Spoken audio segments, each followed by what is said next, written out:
Hey there, this is Michelle Andresen, and this is a live free mentoring session, usually with a few input from my spirit guide team, Odeon, sometimes from the Galactic Council, and I'll be excited to see what's going to happen today.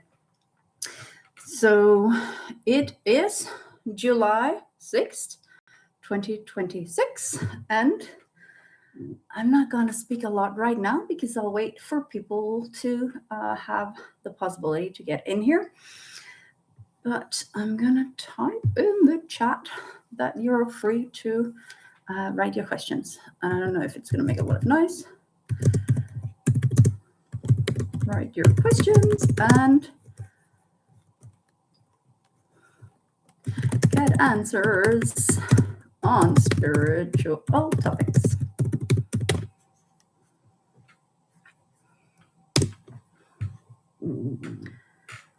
Oh no, it's still doing the translate thing. Stop that.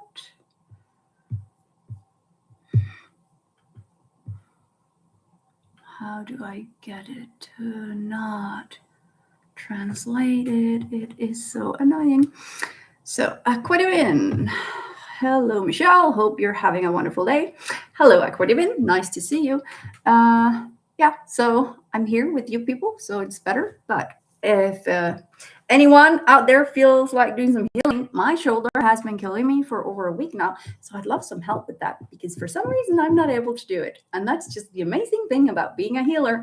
Heal thyself is the time we're in, but some things just need inner work and not just symptom healing. So I actually don't have a topic for today. So I was hoping that you could inspire me because this is for you. So all of you out there, and I would love a like so that my algorithm will be good.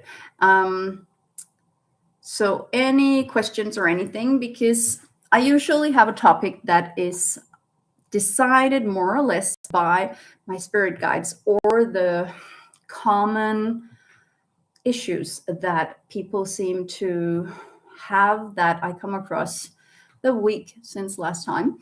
But right now, my shoulder is really killing me. And I don't know, it's just hard to keep focus when you're distracted. So maybe distractions. My guides are laughing now. So it's distractions. We're going to talk about distractions today. And it's also the distractions that we create ourselves to avoid being able to do the things that we wish that we were able to do. And it's this super helpful thing that we do without realizing it most of the time. But unfortunately, I analyze everything that I do or say, and I almost always know why I'm doing things and why it's the way it is, but it doesn't necessarily make me capable of changing it because there's usually a learning or a process that I'm going through. So what about you out there?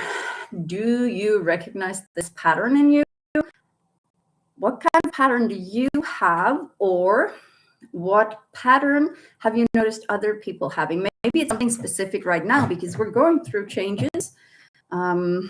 Especially people working in the energy will notice that there are some, not just the changes in the energy and how we feel as light workers and our gifts or abilities, but in the interaction with other people, the communication, it's like something has changed. So Aqua Divin, you ask, can you tell us about the Akashic records? Hope you're going to feel better soon. Yeah, sure. So Akashic records. Yeah, a lot of people think of the Akashic records when we're talking about karma or previous lives or what's in my book for this life. And I have studied the Akashic records for my knowledge base. And I've been there, but my experience was probably different than what a lot of people are going to get, because I probably shared this once. But for those of you who haven't heard about the Akashic Records, which would be very few, I guess, but that's kind of like this big, let's just metaphorically call it a big library, because it was more or less a library when I was visiting. And it's where everything about you, your soul, your experiences, what you're meant to experience in this life, the lessons, and what you have brought from previous lives, all of that is accessible. And as a psychic or a light worker or whatever, you would also be able to have access to clients' Akashic records to give them information. And sometimes I wonder if I tap directly into the Akashic records when I see images from previous lives or I see future possibilities. And sometimes I am, because I just very intuitively go where the energy flows. So that is probably why I haven't really had to think too much about the Akashic records, because this is I just have access. So this is some of this information is coming from my guides right now, as well as me thinking about what is happening right now, what am I doing, how do I know this, because I'm always curious about these abilities, how they work. Hi, Marta Bosius. It's also nice to have you here.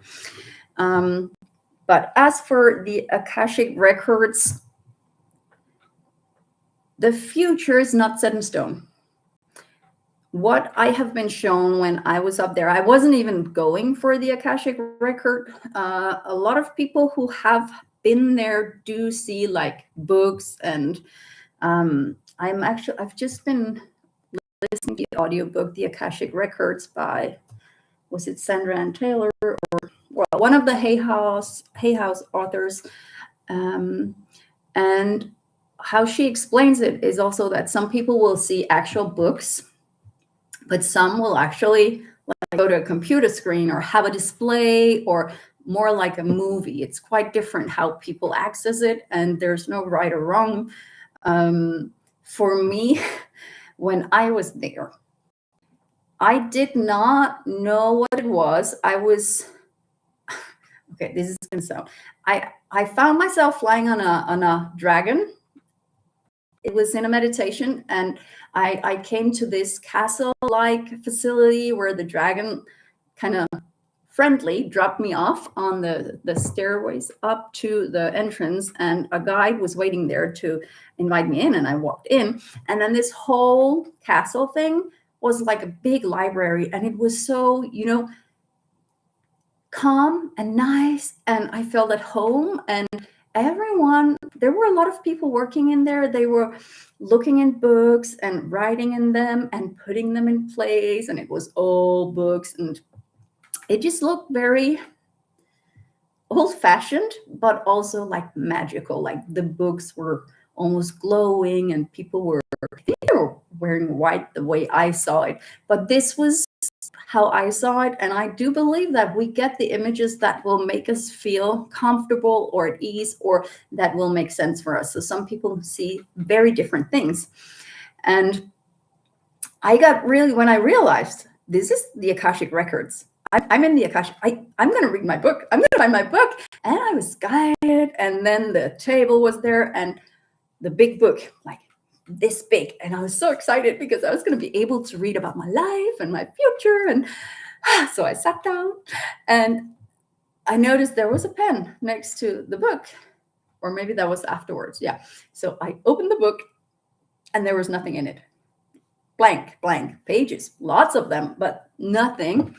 And then the pen, start writing. So since I was not there to search for something in the Akashic records, that was just a way for them to show me this concept of you are your own creator, and that you can, how do you want your life to be? If you just hope to see what has been planned for you, then you're not really gonna have the experience of letting life unfold. And Yes, there may be tasks and there may be lessons to learn, but so this is also, I'm not communicating straight from my guides, but this is also, they're feeding me information now. They're showing me how you are going to be nudged in the right direction. So let's say it's written in your book that you're going to have, I don't know, this many children, and for some reason something happens and you don't want the children. Well, maybe you get dogs or some other pets that are going to give you the same sensation of motherhood maybe, or fatherhood, or but that thing of loving something and taking care of it, and whatever you're supposed to learn from that experience. It may be that, I don't know, maybe you were supposed to become a pilot, but you decided to spend your money on something else and didn't have the money to become a pilot. But maybe you buy a boat and you get to experience the freedom of traveling. There are many ways to get the same experiences. So the book is not as such written for you, but there are elements where you decide with your free will, but you will still be nudged in directions that are going to give you the experiences that you were meant to have. And this is my belief, and this is what they're feeding me with. But do you have any questions about the Akashic records? Because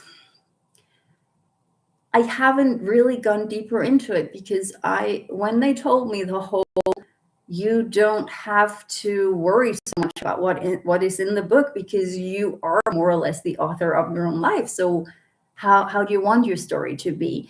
Because if I follow my passion, if I follow intuitively where my joy lies, I don't need to know. I don't have to know. Like, every time they have really shown me in images and in numbers what was lying in front of me, I kind of panicked. So I feel more comfortable. Just, I trust that everything is going to work out for the best. So how do you react? How do you feel about this?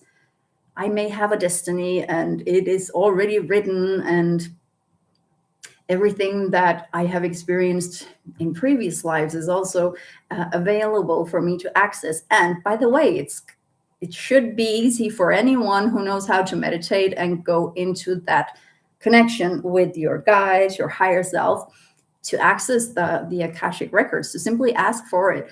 I heard in the audiobook that people have used it to find a new job, or even a buyer for a house. And there are so many examples of how, if you use the Akashic records deliberately,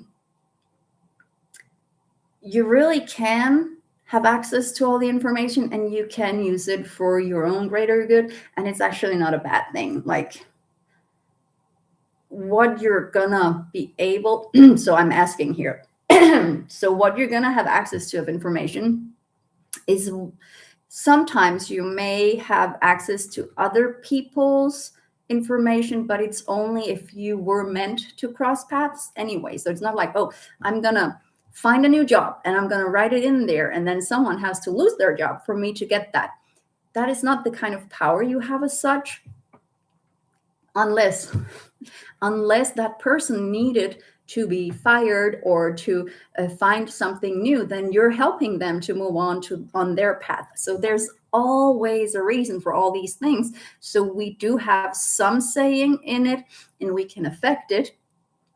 But sometimes I'm being made aware that sometimes we believe that we chose the things, but we were nudged all the way. And other times we surprise the powers that be, the spirit realm, or whatever it is. Even our own higher selves can be surprised by what we're doing sometimes, because sometimes we act completely out of character, and they're like, oh, I didn't catch that. Why did she go that way? I thought she was gonna, why did she never goes that way? Okay, so let's see where this goes. And then, because that's kind of like the cool thing about this. There are moments that are going to be important. Are you going to go this way or that way?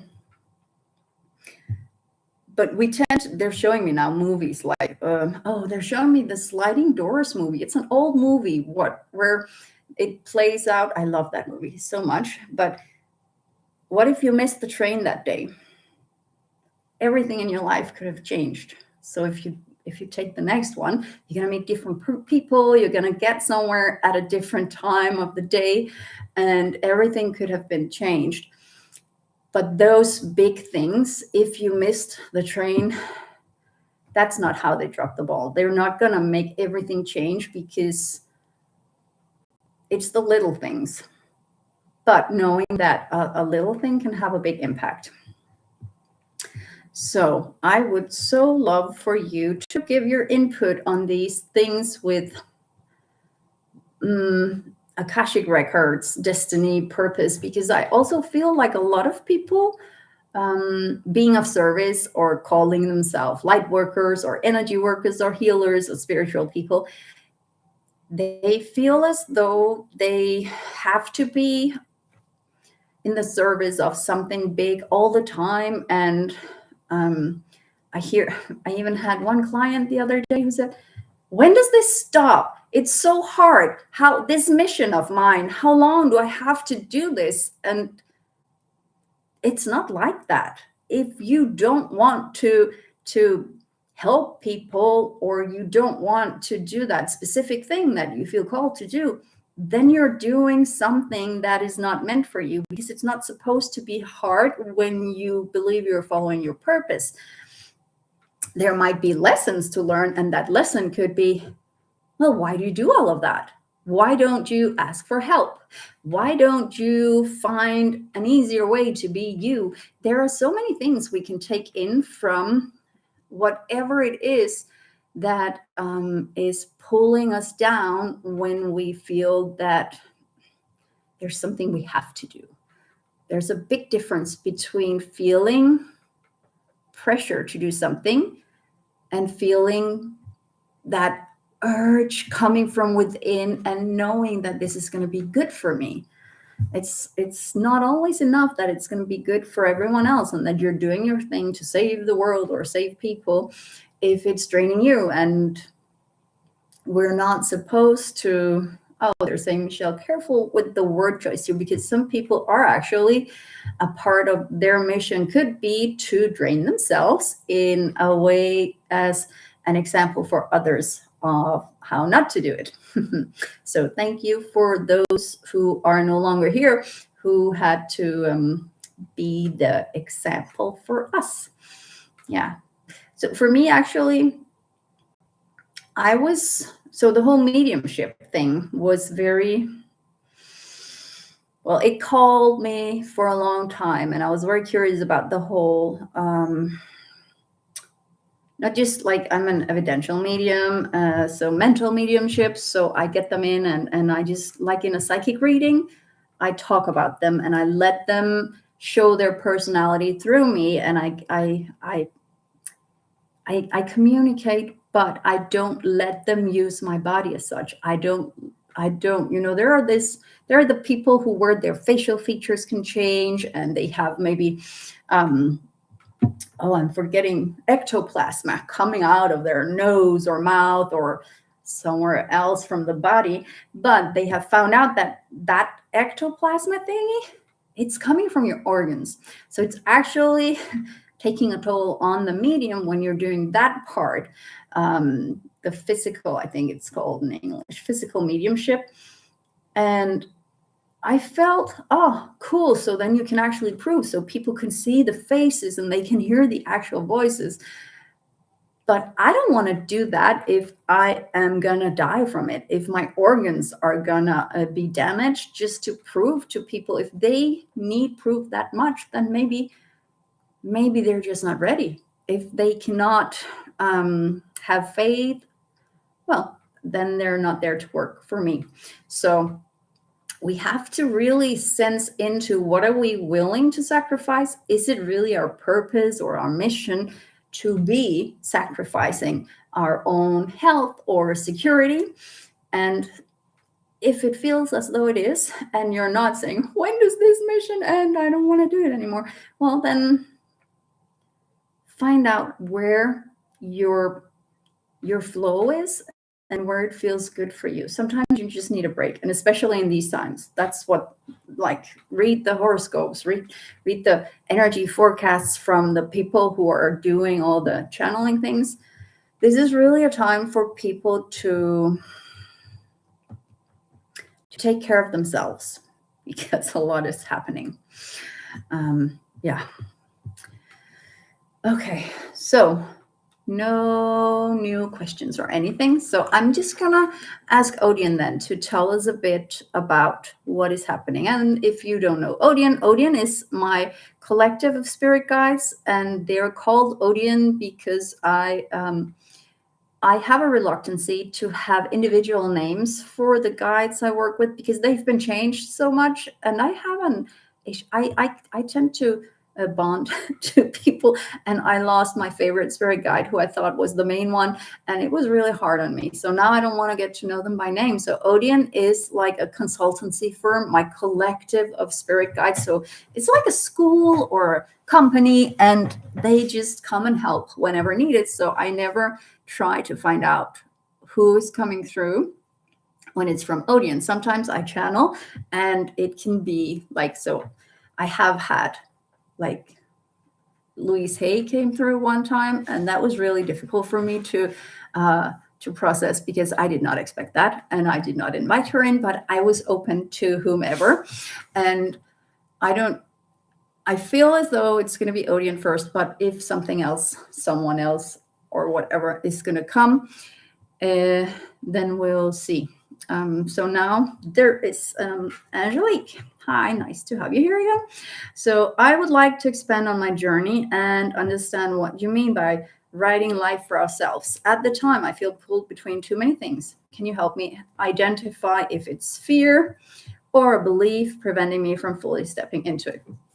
Yeah, and I totally get that one, because today I was going to do some inspired writing where I connect to my spirit guides, and then they help me, because this role that I have here, sitting, talking to you about all of these things, that they're pretty far out for a lot of people, because this is not everyday stuff we're talking about.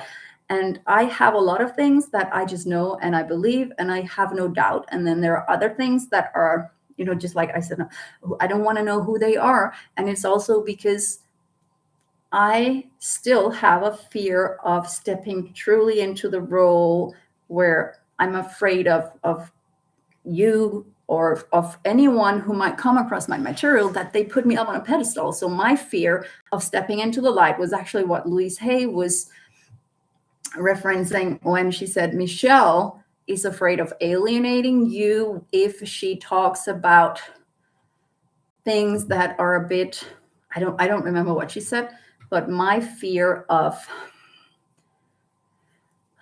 yeah, it was the name dropping, and they're like, oh, I'm not going to say, I'm going to invite in Jesus, because I cannot promise you that it's Jesus. I can invite in some energies and I can tell you what it feels like, but I don't want to be certain, because nothing is certain. And this is what I believe.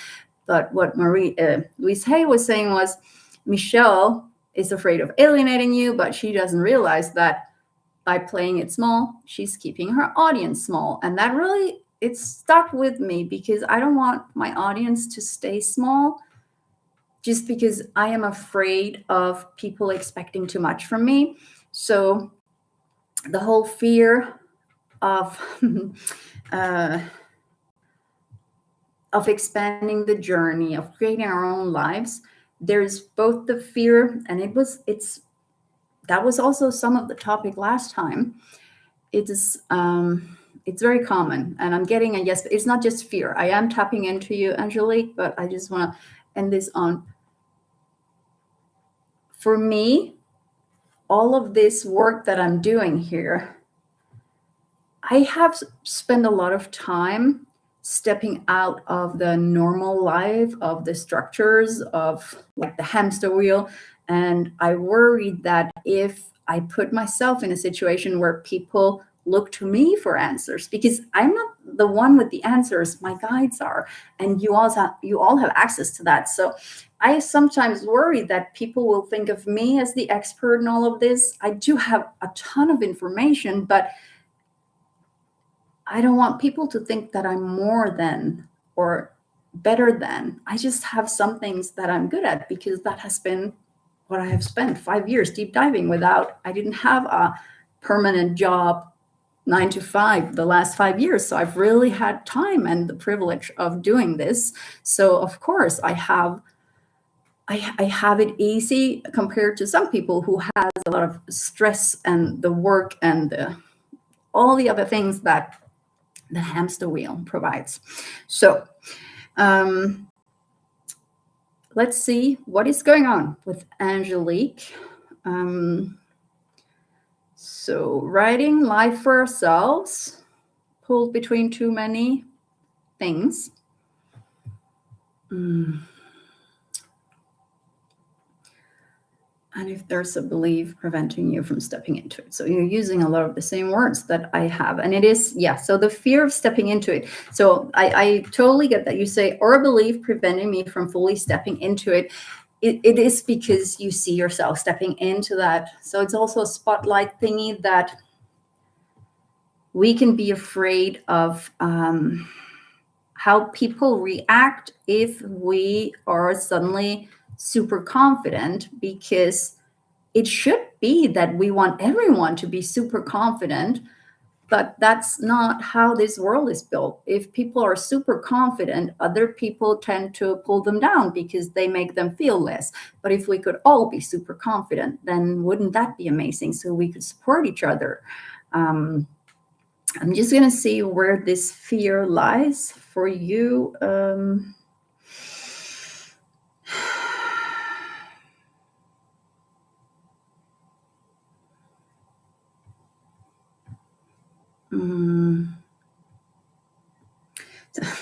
Yeah, so it's this basic fear. I'm getting all the way back to when you were a child playing in the playground and you were afraid that people didn't want to play with you.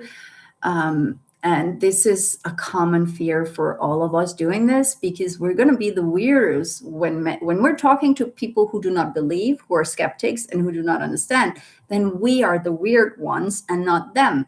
I mean, from our perspective, we are aware, like we know what is going on and they don't, but they need us to be wrong. So that makes us like the outcast. And that is a hard role to step into. Oh, so funnily enough, I actually also feel that you're afraid that the other, I'm not going to call us weirdos, but I love to be weird compared to the normal. So if I say something like that, please see it as a badge of honor. It's the fear of not fitting in with the others. Like, am I going to be accepted? Is there a tribe for me in this new role that I could step into? And yes, there is. Like, that's what I was talking about. We are all equals. And if people believe that they are more, then they should be working on themselves, because then they're not light beings. Then they're not in the high frequency of love and compassion and empathy and love. I said love twice. It's very important. So you're in that. But there's also like a please, please, please undertone to it that can attract. Okay, so there's a lesson that you have been attracting on. If you let go of worrying about what other people will say or think or feel, if you can just follow your own intuition and really do things from a place of, well, light, love, compassion, you know the drill, you're going to attract the right people. So the people who will not reject you, but not be interested, well, they are not your people. Not yet. They might be at a later point in time, but if you feel rejected, then there might be some shadow sides that you need to work on, because sometimes we feel things that aren't there, but it could also be that these people are not what you think they are. And many people have this sensation of, when we're working spiritually, we should really all support each other and we should do this work for free. And it's, oh, come on. we still have to make money. We still, it's an exchange. If I give you something, it is okay if I expect something back. It might not be from that individual, but I expect the energy to flow. So I'm not just giving, because I can't live from nothing. And there's been this, we have been trained to having to earn a living, to earn respect, to earn acceptance. It's yeah, but what if we just share energy, share what we have to give, and accept that some people are on different paths, and there's no better or wiser, or because some of us are here to make stupid mistakes. Sorry to say so. That reminds me of when what I believe was Wayne Dyer, when he was through and he corrected me and said, Michelle, don't say stupid. That he didn't like stupid. But that's how we feel, right? We feel we make stupid mistakes. But what if it was the right mistake we made? What if that mistake was the best thing we could have done? So was it then a mistake? Or was it us finding our path? So if people are judging based on accomplishments or titles or money or looks or anything like that, then maybe there are other values to look for in other people. And this goes for all of you hoping to find your tribe, because the tribe should really just be there. And I hope that that we can create this tribe. I'm actually working on a membership platform thingy so you can all communicate with each other and get to know each other, and we can have some lives, but more on that later. But the belief is,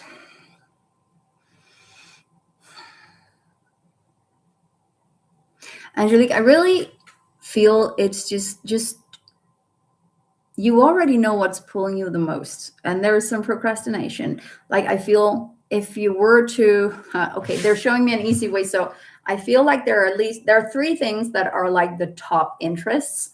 Put them on a piece of paper, make sure the paper is the same size, you write it, and then you fold it and you put it in a small bowl, and you just with your eyes closed, you pick one and you say, this is the one I'm going to go with. And then you go with it. But you can have a veto. So if you look at it and you feel that, oh no, that's not the one I wanted, then you know what you wanted instead. So that's a good tip for when you don't know what to do next.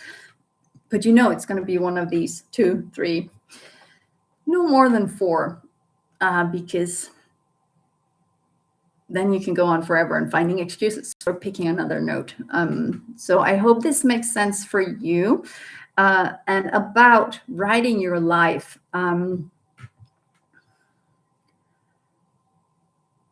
emotionally, that is the most important thing. So if you say, like I used to say, I wanna have more money than I can ever use.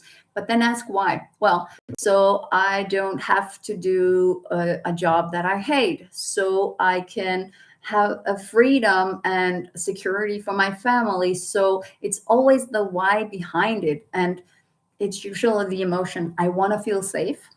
I want to feel healthy. I want to feel supported. I want to, it's the whole, usually it's the opposite of fear.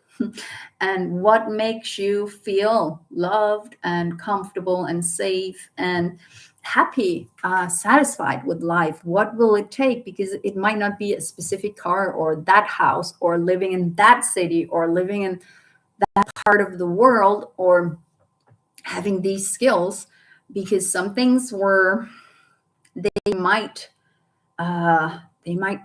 look good, and other people have some things where you're thinking, oh, I would love to have that. But imagine if you just have the emotion that you think you're going to have. Could you sit down, step into the emotion, and okay, what could make me feel like this? Well, you could actually. You just did it. Every day you can make yourself feel as though you have everything you ever needed.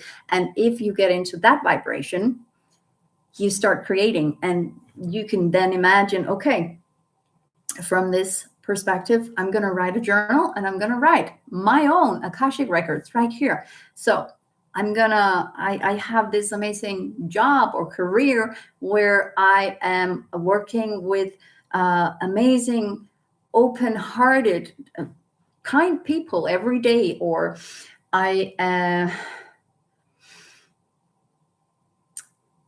my health is getting better every day, or I support animals and plants, or whatever it is. If you start writing it as a plan, so you're planning based on that, but with the emotional knowledge, this is going to make me feel this is going to make me feel that. And for some, it might be, I want to have a luxury retreat spa place on Bali or whatever. That might actually be your goal, but apparently that's a lot of people's goals. So then there are going to be a lot of those, and then you're just going to deal with a lot of competition. So maybe you just want to go there on a spa retreat yourself, and then you build your dream somewhere else. Who knows? There are so many ways to getting that emotional fulfillment. So I hope this makes sense for you, Angelique. But you could always, if you really want to know more about the whole, what did you say, writing life for yourself, check out more about how to access the Akashic records and rewrite your story. But I don't know why I said rewrite, because it's more write it, but rewrite, you can actually also go in and change your past, so that the blockages that stem from, oh, I have that episode where they wouldn't play with me because I didn't have the new, I don't know. Let's think about, maybe Hello Kitty was big when I was younger or something, but something where everyone else fitted in and I didn't, or something. So if I could rewrite that, okay, I also had it. Everything was good. I didn't really like it. So I found out that that wasn't the happiness. If that had been different, just have fun with making a new story for you, and use the energy from that. And Angelique answered, wow, yes, I see that. Thank you for connecting it that way. It did elaborate on the layers. Well, you're welcome. And good luck with stepping into whatever it is that you are about to experience or create or write for yourself. Yeah, it's going to be good. I believe in you, and it feels good. So the emotional, the sensation, the feelings, all of that, really have fun with it, and don't sweat too much about the details. Don't have like, it's got to be a house like that, or it's got to be that model car, or it's got to be that title, or I'm going to work in that company. Maybe there's something better, and you don't want to force the energies to work for one specific thing that might actually not be good for you. And again, you say, thank you for explaining your process too. It does help hearing the experience you had. Thank you. That's actually nice to know, because sometimes I talk a lot where I'm thinking, who is this relevant for? But it is, because I wouldn't feel the urge to share it if someone didn't need to hear it. So good. What time is it? I am trying to keep it short, so no more than an hour and a half today. So we are almost halfway through, and I'm gonna tap. So I'm tapped in, but I'm gonna ask if there are any messages that aren't related to me. Does anyone have any questions before I move on to them, giving whatever the message might be for this week, for the energies, and for people tapping in?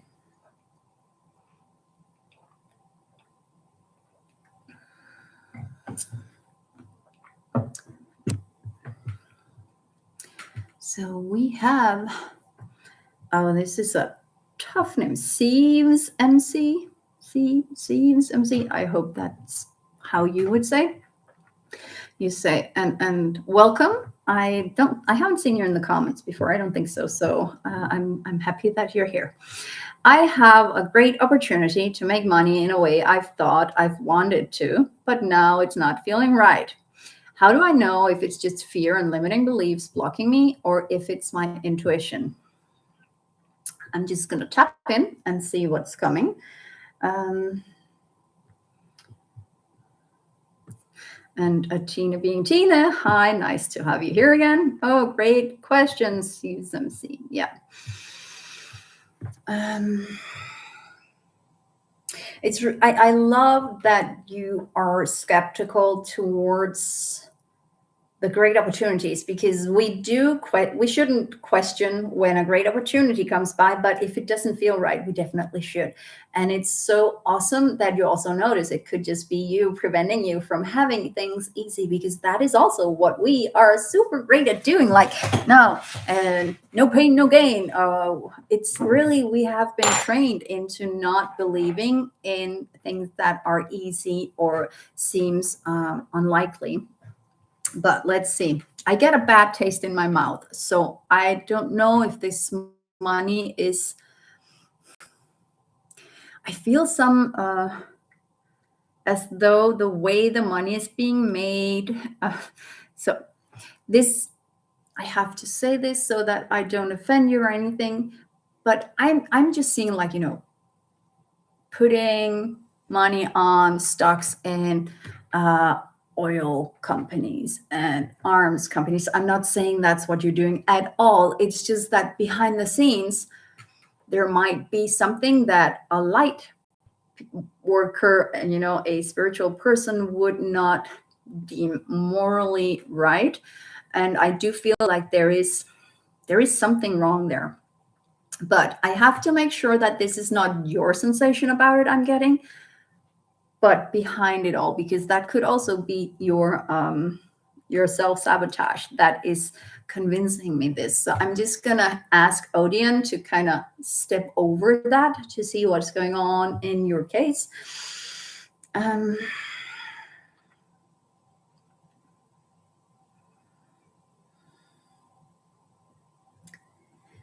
just keep seeing how this doesn't feel right. I feel like the money is, but why? I want to ask, why does it feel that way? Because the money in itself, and I don't feel like it doesn't feel like the position as such should give people a reason to think that way necessarily, because on the paper it looks good. But on the paper I still get that bad taste in my mouth. I hope this makes sense.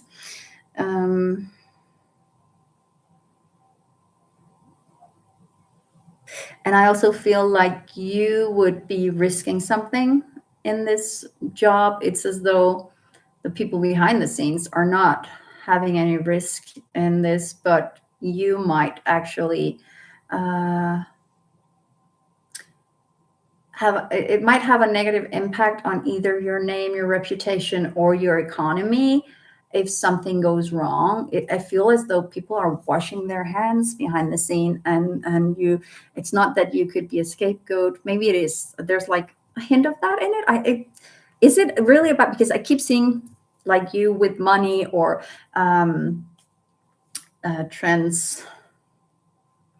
it's not transmissions, it's transfer or investments, or I feel like this is one of those that do sound too good because people want to convince you.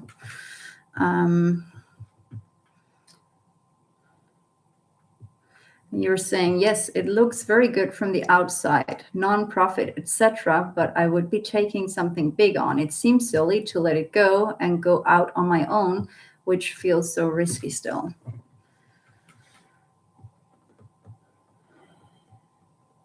I do feel there's a lesson in this. So I'm not saying don't take it, but I just want Odeon to be with me here, because I feel as though something better is on the horizon. But there's a lot to learn from this situation, because I don't feel that the company is such. I feel there might be one bad seed or something. I feel like just there's dishonesty from one specific person or source, or yeah, it's as if, oh, we only sell products that are organically grown by fair trade, whatnot, and then I see like children working in the shadows that no one knows about or something. I really can't say what it is, and I don't want to make it sound bad, because I don't feel like it's not the company. There's just, you cannot always control everything. Even if you do everything to prevent that something bad is happening, there are going to be corrupt people in a chain somewhere. That's kind of how I feel. No matter how hard you try to do the right thing, there will be people somewhere out there who are going to make you believe that all is good and everything is fine. I feel like a shitstorm, like the media are going to pick up on, and it's going to be like a stupid mistake thing. Not stupid, but one of those things where there might not have been an ill intent, but still something doesn't taste right.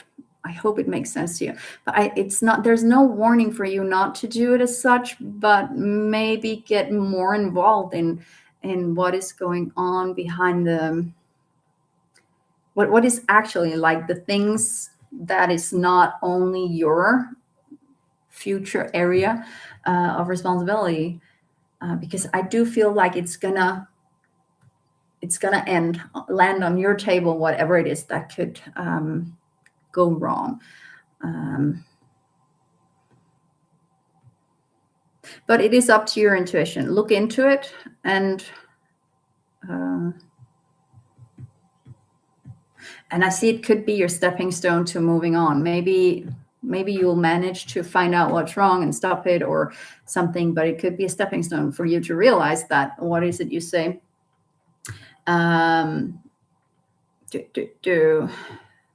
Go out on your own. Maybe that would feel like less of a mouthful once you have realized, oh, I am amazing at this. Why am I doing this for people who cannot value it? So you reply, what you're saying resonates. Yeah. I would really look into like contract, the things written in small or tiny. See if there's a backside to a contract or something. I keep feeling as though your name, that dirt is being thrown on it. So just be careful that you keep yourself steer clear of whatever may come, so that you will not be given responsibility for something where you had no insight into anything. So make sure you have the insights so that you can avoid it and fix it. Maybe not your task, I'm being told, but still, they're still saying, we are not going to say yes or no. We're going to say, really use this as a situation to train your intuition, and also sense into it. Maybe practice. So if I do take it, I am actually energetically going into the future and seeing, what's it going to look like 3 months from now, 5 months, 6 months, I don't know, 1 year, 2 years. Just have fun with that and let your guides and your intuition guide you. And you're saying, yes, that feels very true. Okay. And Marit, hello, are saying, I ponder likewise, getting back to my ordinary line of work, which does not make me jump. Yeah. And Steve, you're welcome. That was my pleasure, and I hope everything turns out awesome. But I feel it will, because I see that you're just good at going with the flow, and whatever comes at you, you're gonna not necessarily dodge it, but turn it into something positive. So the energies are with you, and the higher powers have faith in you. And Marit, is it a question or just, yeah, I know how it feels when things are not making you jump?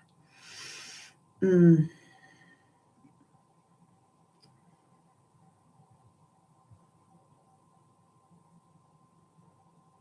I don't get anything on it, Marit. So maybe um, you're only considering, and it's a process you need to go through, because I see a list of pros and cons, and sometimes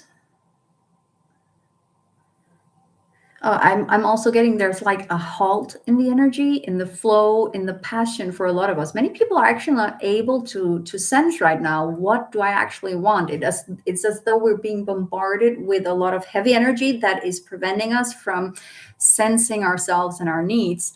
So I hear the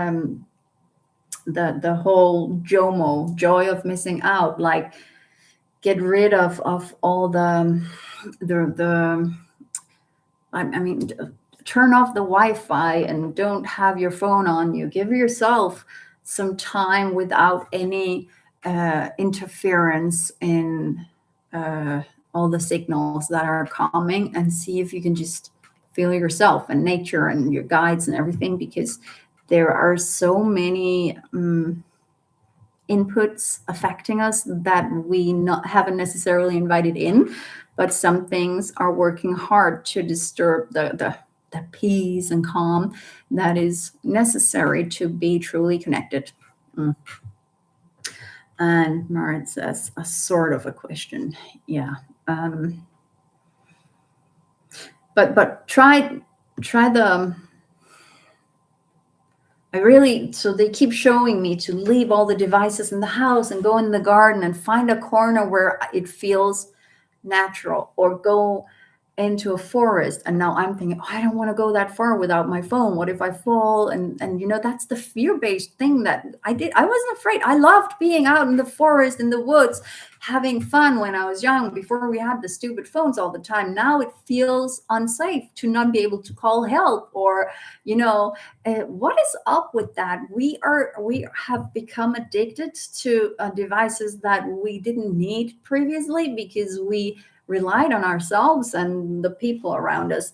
So they're really urging to have more faith in you and to not be so dependent on all the devices. And they're making fun of me now. They're showing me how every time I wonder something, I Google it. I watch a movie, I have to go, where did I see that guy before? Where do I know her from? What movies? It's, why don't you just enjoy the movie? Why do you have to always know everything? Because it's possible. Like, just enjoy the moment. Be here. Watch the movie. You missed one important bit of the movie. Now you have to rewind. We are not super good at being in the moment right now. So that is what they encourage us to do more.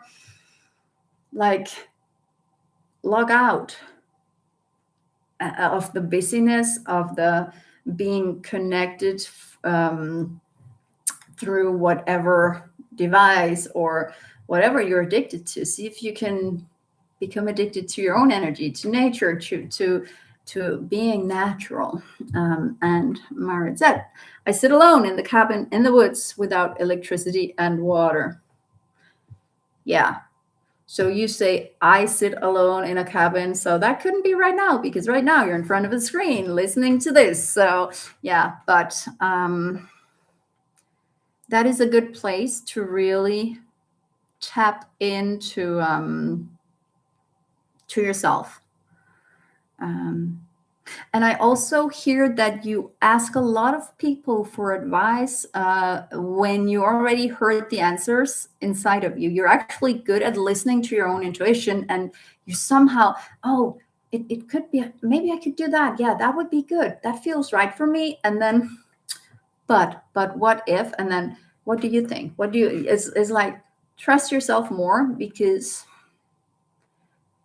looking back, it's always when you start doubting your own intuition that things go wrong. I hope that makes sense to you, because you have a good intuition, but you just get distracted too. And that's also why you're doing the cabin thing in the woods, because you need it without the distractions. And And I'm hearing find the old you, because you didn't, you used to have so much faith in yourself, and you still should, because now you know more and you have a new understanding of the world that you're not letting lead the way for you. So have fun with that. Good. Okay.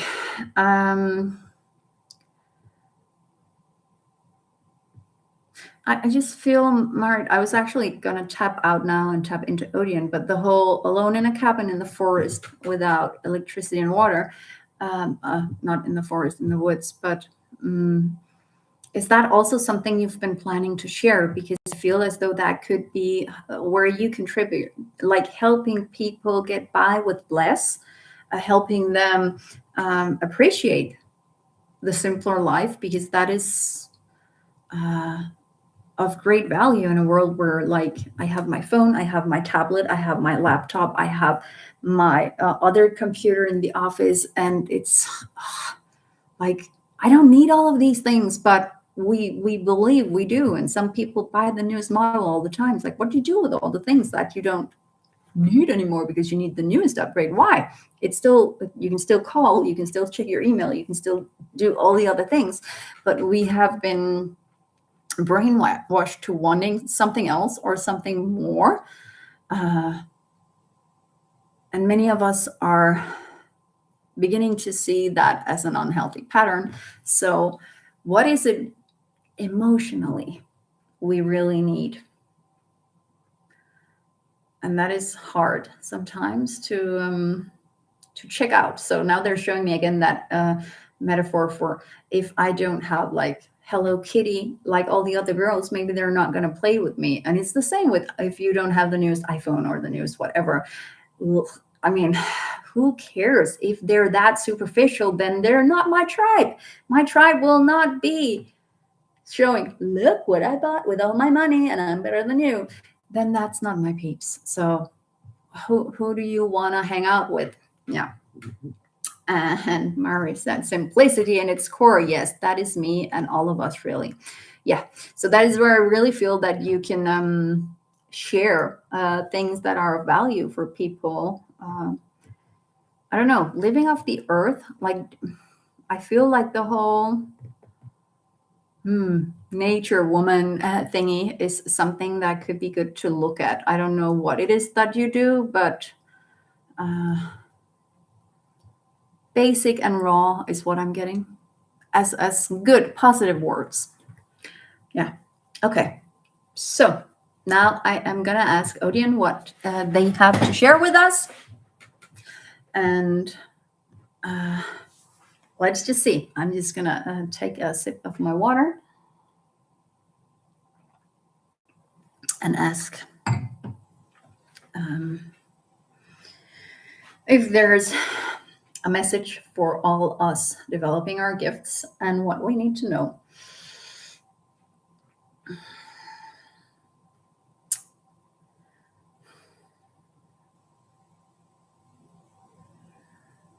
Yes. Hi. This is not as such a message, but we would love to share with you that you're all doing so well, even if you don't feel you are, because what is happening right now is things are changing. There is, we won't call it an upgrade, but there are things going on where most of you are being supported in ways that you're not able to see.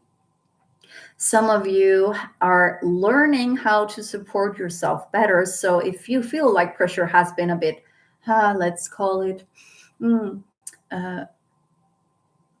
harder, heavier, denser than usual, it's helping you to step in to save yourself.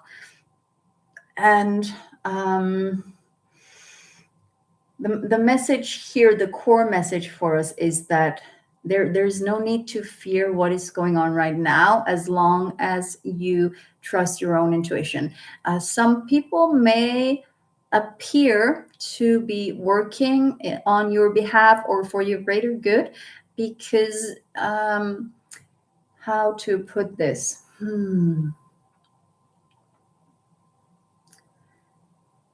Just as you are experiencing this change in the energy, that some things are easier for you, you have more access. And for some of you, this will be confusing because you feel the opposite, but that is all of those. Let's call it disturbances in the energy that other people are sending out to confuse you from being in your power. But just like you working with love and compassion and light, you have a need to be more of that.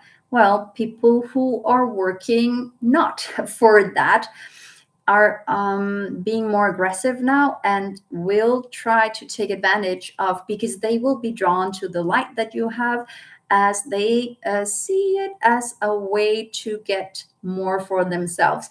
So what Michelle was talking about earlier, about something may seem too good to be true, well, sometimes it is, yes, definitely. So don't trust if people call you and tell you that you need to send money for something, or that your bank account is being ripped right now and they need information. But of course, you wouldn't do that. Or if you have, then you have learned your lesson. So we don't have to learn these lessons anymore, because you follow your intuition. And sometimes they will build up fear in you to drown out your intuition, because intuition can be hard to hear over fear, because the intuition will also make you feel fear, as in something is wrong, don't trust this. And they're trying to make you feel something is wrong, you have to trust this person because this is a fearful situation. So we urge you to, no matter what is happening, take a deep breath and just center yourself, ground yourself, and tap into the good in you and not the fear that is being sent your way. And then guide yourself from there, or ask your guides to help you. But just know that it is not a more unsafe environment as such. You are just more aware now. You're more aware of the negative energies that some people might almost be emitting that you didn't see before, because your antennae are more fine-tuned now. So we encourage you to tune in to the light and realize how much more light there also is there. So it is really a hopeful situation you're in right now, because yes, even though some people might feel more aggressive, it's balancing out. So when you realize that some have been, let's say, harnessing or finding ways to benefit, where they are using or taking advantage of people who do not have this bad seed, or what to call it, in them. So they do not understand that others would do things like that, or lie or cheat. So they would be easy victims, but do not be fooled by that. So if you were told that you are in need of help, or some of you will be told that others need your help, and they are preying on you to be the good Samaritan, but there is no victim but you in that case. So please, please, please be prudent with yourself, but know that this is not a warning as such. This is more a support for you to know that you have so much more now. And that is why it will, you're gonna sense something is wrong. So trust yourself. The more you trust yourself, the more you connect to your own guidance, your heart, your love and compassion, you will feel that some people are not worthy of your time or money or efforts. And it does not make you a bad person to trust your instincts, no matter how much they will try to make you feel differently. And some of you may sit with a sense of, but what about the people who really need my help? What if someone is making me feel uncomfortable because they're uncomfortable? Well, you will know. Trust your instincts and look around, just ground yourself, maybe stamp your feet a few times, imagine shaking off all the energy that isn't yours, and then you can tap into it again and say, okay, what am I going to do in this situation? Because some of you need to shake it off literally, or to ground yourself by tapping your feet into the ground so that you're truly stepping into your own power. Yes, so that was the primary message from us today. Yes, Michelle is seeing if there is something more, but that was actually what we had, Michelle. You do not have to search anymore. Okay, thank you. Okay.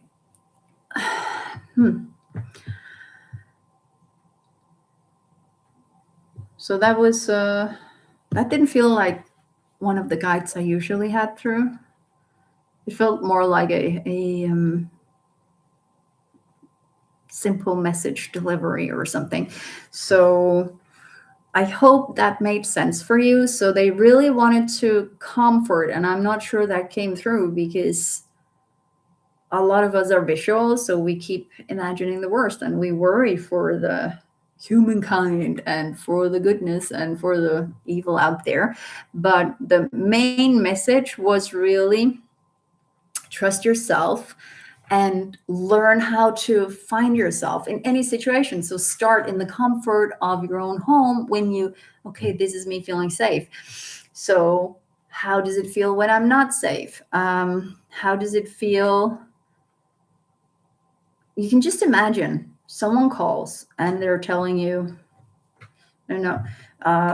you're someone is gaining access to your bank account right now. We need you to act quickly or that you will lose all your money. And it shows on your phone that it is a call coming from the bank. So it must be, and they know I have that bank, yeah, this is actually, I'm talking about someone I know very well, not me, but who fell for that because they could tell her account number and which bank, and they knew all of that, but they couldn't get access to her account. So she had to believe that she should send it, that they had made a safe account. So she should send the money over there so that those hackers couldn't get access to it because it was a secure account. And, if you do that, then you did it and not then no one gained access to your account because you transferred the money. So it's on you. And they really work on the fear-based thing.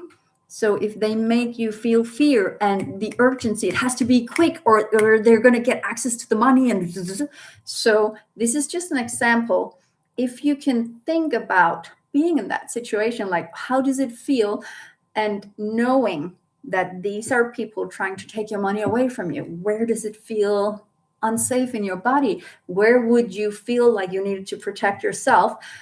And then imagine a situation where it could be that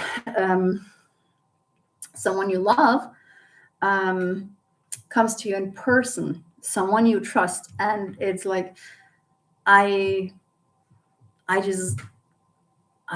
don't have any money for food. Could you help me? How does it feel here? This person is when it's true, or imagine the different situations where it's the truth, because we can do that. We can tell the difference and we can create the situations like a simulation. So play with the different scenarios, get to know how does it feel when I'm doing it out of worry and concern, but not fear. How does it feel when something is off? When I cannot tell what's wrong, but my whole system is screaming, this is not true. I have to just, okay, give me a second. No, we need to do it. No, I need, but then just a second. It's not like there's a truck coming my way. I'm not standing in the middle of the road, So trust your instincts and practice that. So, Marit said, wisely put.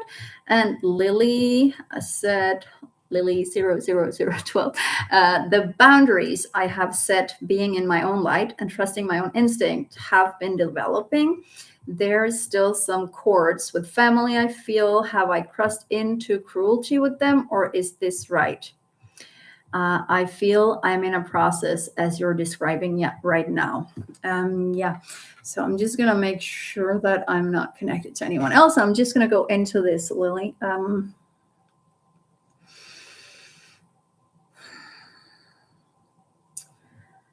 I crossed into cruelty with them? I'm not sure I understand the question. I'm just going to read the energy about the situation.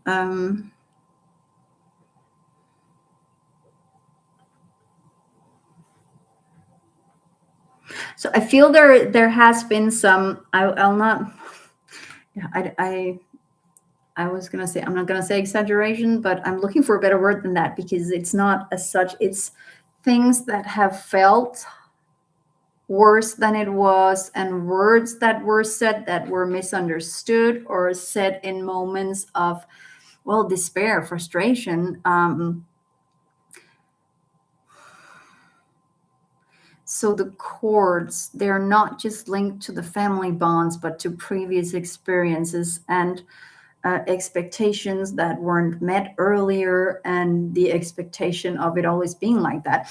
So they're showing that you may feel like they don't understand you because you've changed, you've worked on yourself, but I am getting that you have to look at it the same way, because the others involved in this situation, I'm not seeing who it is, but other people have changed too. So there might actually not be that big of a gap as people expect, because they keep seeing through filters and being disappointed that others cannot see their changes, but they're not seeing the changes themselves. From like, try to put yourself in the other person's shoe. Like there's this there's this therapy thing, family, I don't know what it's called in English, familieopstilling in Danish, where you have to see yourself from like whatever problem you're having, like with your mom or the family dynamics or whatever. You have to play them, like be in their shoes, or someone else is going to represent them, so you can have the conversations and you can see other perspectives. And I feel like that could help when it comes to your family, because I really think it's like a lack of understanding based on everyone, not everyone, but more than one person feeling like no one's ever listening to me. Why is no one listening? So that expectation of not being listened to or understood is making sure that there are misunderstandings. But I do feel that there is insecurity and also love and a need to be accepted for what they are. And I also feel like someone has shut off their emotions to protect themselves, and that is going to make it hard to fix things. I hope this is relatable, so you know what I'm talking about, because there's no pointing fingers here. There's simply the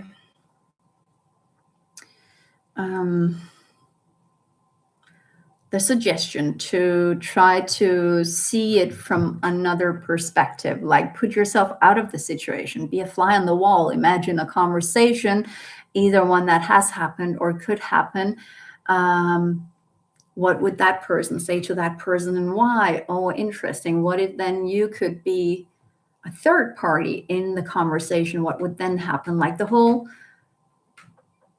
what is actually going on, because many people don't show themselves because they are afraid of being hurt.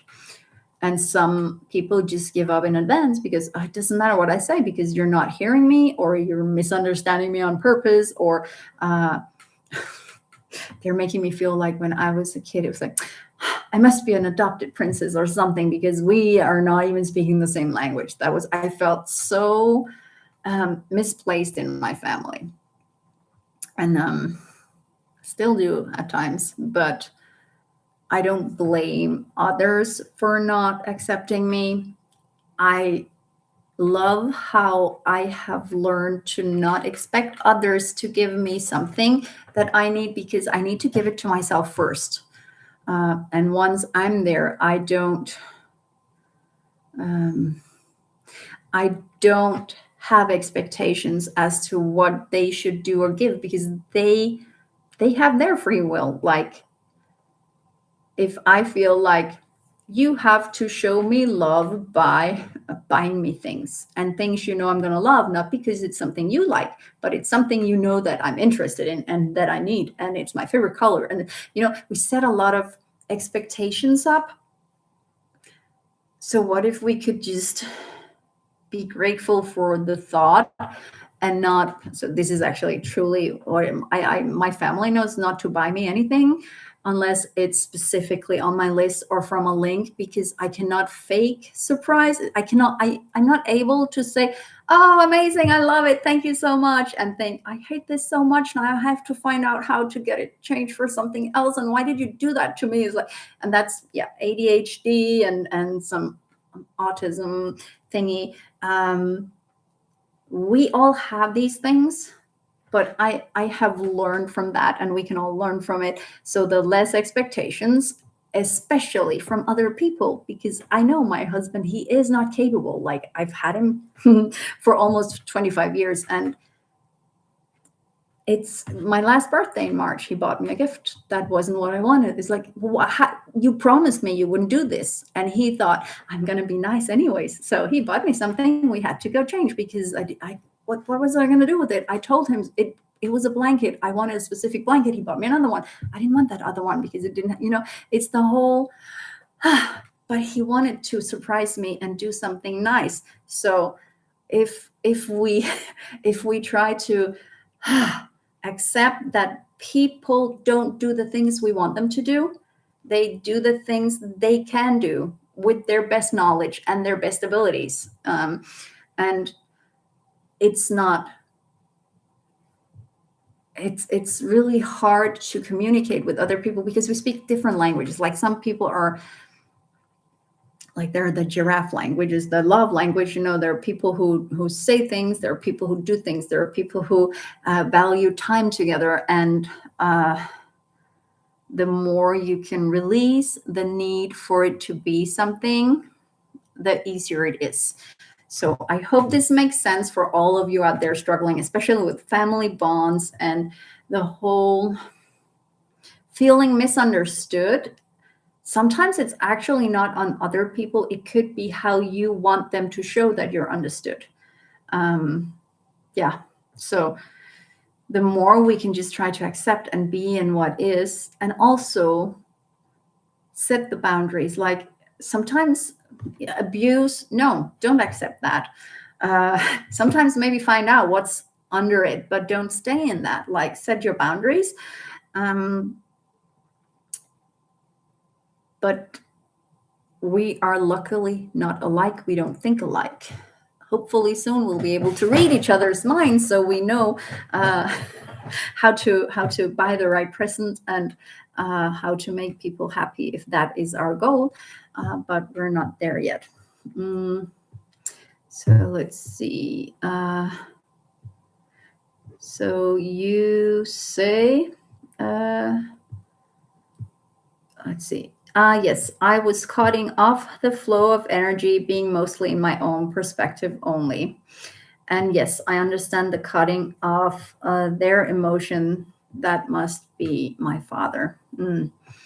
Yeah, but it's self-protection is really what I'm getting. The whole, well, if I don't try so hard, then I won't be disappointed with my efforts. That is the sensation I'm getting. So,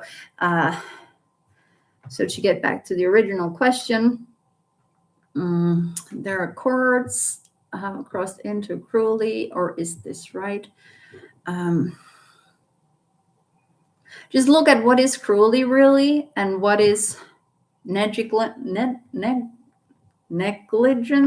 Jeez. And the expectations that are unmet. Is it really fair? The way that the expectations were set. And I'm also getting that there were things that you were not aware of, like things that have not been mentioned because it would make people feel weak or vulnerable. So you were not able to take that into consideration. But You're saying, that's brilliant. Thanks, Michelle. I always get confused by the nuances of people's intentions, and this helps to ease the expectation and assumption. Oh, I'm so happy to hear that, because that's been so good for me to realize both the love languages. Like, some people, they love to give gifts, and if you don't give them a gift, then they don't think you love them. But maybe you prefer to tell them how much you appreciate them, and they don't tell you, they just give you gifts. So it's like, oh, they don't love me. But that's because we don't show our gratitude and our love in the same way.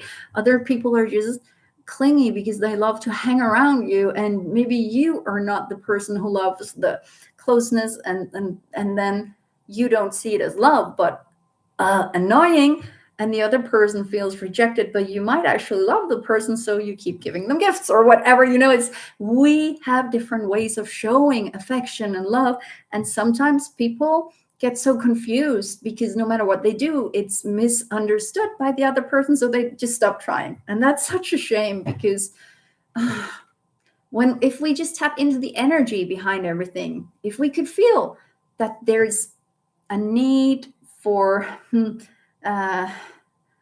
what's it called? A need for connection. That is simply connection. It would be amazing if we all felt energy instead of listening to the words or looking at the actions and putting our own interpretation on them based on, well, you said this, so that must mean, why must it mean that? So I'm going to stop talking about that now, and just say thank you to you, Lily, for sharing that. That must be a tough situation to be in, and I'm grateful that you allow us all to learn from that. So thank you, and I send you a lot of comfort in this situation, because I feel like you're going to get a grip of it. It's as though that's one of your learnings to... I feel as though you're also pointing the finger at yourself, so you can stop doing that and learn from the situation and look at people with empathy and compassion and try to understand them and not be so emotionally involved that it kind of floods your instincts. Good. So Tina,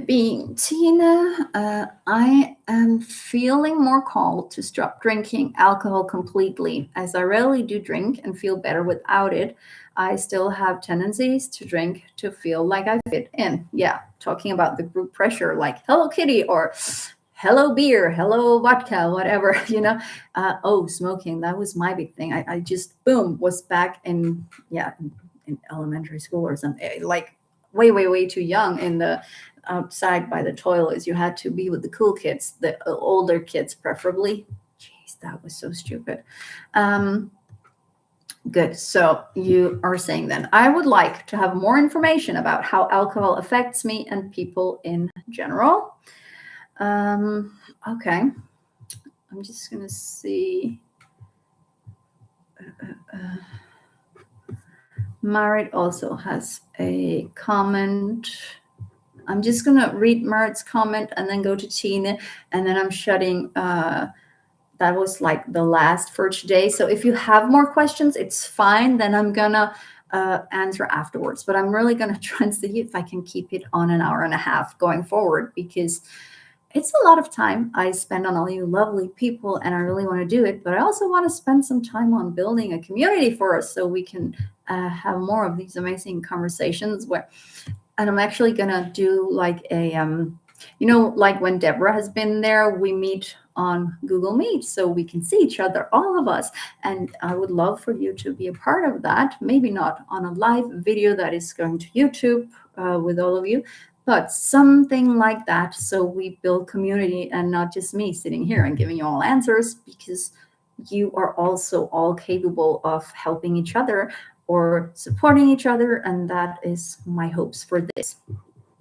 So just, Marit, you said never forgiving a person and ongoing, so it is a constant lack and low energy playing out forever and no one trying to alter the situation. Is that not their task to try to, meaning enlighten?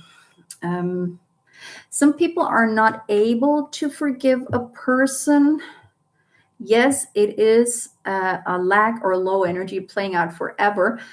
But if no one is trying to fix the situation, maybe you should just move on. Like, it's hard if it's family, but sometimes you need to let some things go. And sometimes people need to feel, you don't know what you have until you lose it. For some, that could be enough. But if you're one of those parties, you have to make up with yourself. Is it worth it? If we fix the situation, is it going to give me any joy, or am I just letting go of a bad conscience for not being like a good person who can love and forgive all? I'm feeling that's really not what you're talking about here. I'm looking at people from outside and not understanding what they're doing and why, because they're hurting themselves and each other, and it just doesn't make any sense. So it's always fun to see things from outside, like what is really going on here. And like, most of you have psychic abilities, or we all have, but most of you have developed them. So try to look at a situation and see if you ask for permission, but see what actually started this. What was that one situation? And they're showing me you'll often realize it wasn't the same situation for both parties.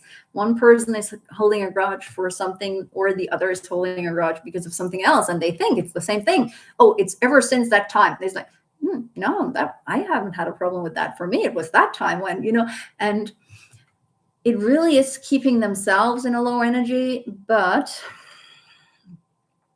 it's also sometimes a life lesson.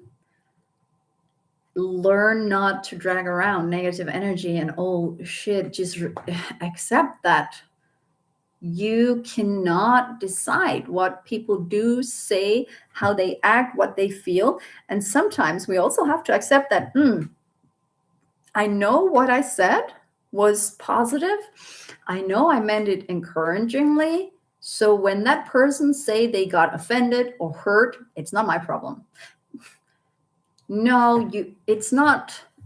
It might not be your problem, but there is a problem. So maybe say, hey, I'm sorry if that's how you felt, but that really wasn't how I meant it. So can we somehow work this out? Sometimes just accept that you may have had a whole other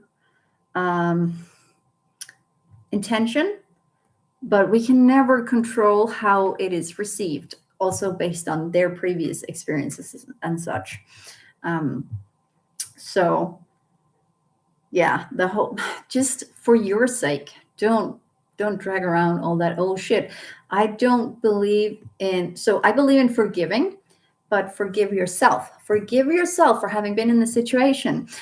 So if something did you wrong, like could have been an assault, it could have been violence, it could have been just gaslighting. I'm not saying just as it's worse, but not physical or neglect, or there are so many things.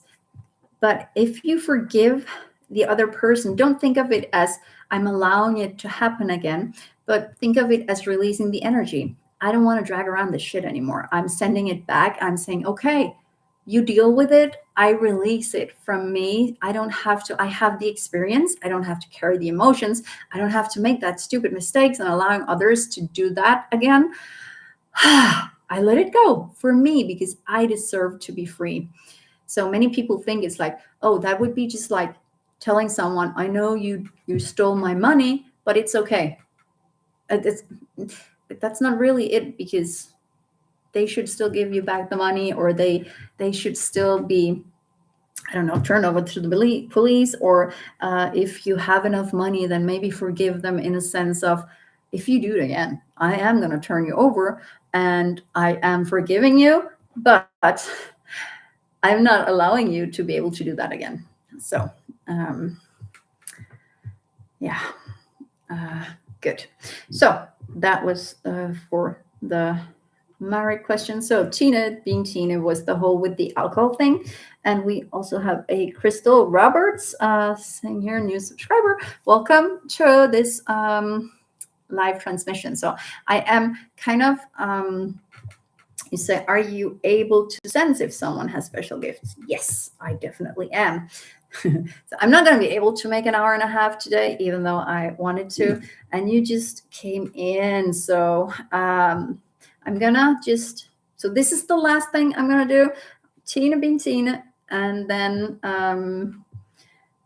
Crystal Roberts. Can you tell me if and what I have? Yeah, but I just have. So Marit says, Michelle, thank you. There are so many silly people. I have given myself for a lot of silliness. Yeah, silliness is okay. Like, what would life be without a bit of silliness? Boring and colorless. So good for you. Congratulations. And Tina, I'm going to go with the alcohol question now. And then Crystal Roberts, I can tap into your special abilities, but I'm sensing that you're kind of opening up a lot of different things right now. And the curiosity is the biggest one of your abilities. So stick with that. So Tina, the alcohol, how it affects you and people in general. So I am connected to Odeon right now because they want to, so I have been curious as to the whole, also the peyote and ayahuasca, how people are doing that because they want to know more about the spiritual side. And I just keep sensing that it's wrong. So I want to put that in the mix too, like alcohol and drugs. And, like people are smoking marijuana, they're doing the ayahuasca and the peyote and all of that. A lot of them are doing it as an excuse to, well, some are using like what's it called? I don't do drugs, and I don't know psilocybin, the mushroom thingy, something. And a lot of them are having cool experiences and are opening up to abilities. But it's not really needed, is my sensation, but some people might. So I'm just going to have Odeon come in with something about the alcohol. I'm going to tap into you, Tina, for your energy to look at specifically what alcohol does to you. It does break down some walls that you have around. So I actually sense that I, just like me, I realized some of my abilities were when I was drinking, because I just knew things about people, because I was stepping into the energies and just getting information without having any clue about what I was doing. And I feel as though you, with the alcohol too, you can, it removes some of your boundaries, but it also removes some of your protection. So I really understand why you would stop doing that, because it also it allows others to overstep your boundaries. And